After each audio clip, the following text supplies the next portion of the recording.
unless I'm out in a gorgeous coffee shop, I don't actually have coffee at home, and I've switched to matcha, and I find it still gives you that kind of lift, but it's great because it has L-theanine in it as well, and loads of antioxidants. And how I make it, I actually still get that kind of creamy, really satisfying flavor, and I actually add a few things to it, so I'll show you how I do that now.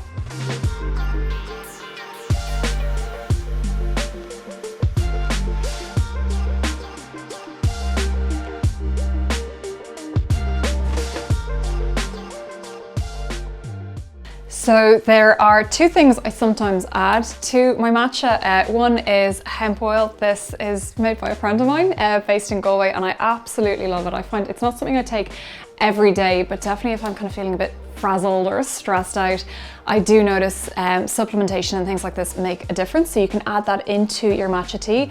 And another thing I love is ashwagandha, which again, adaptogens kind of work with your body, and apparently it can really help alleviate symptoms of stress. This also has ginseng in it, which is great for energy too. So they're nice things that I can add to my morning matcha if I want to as well.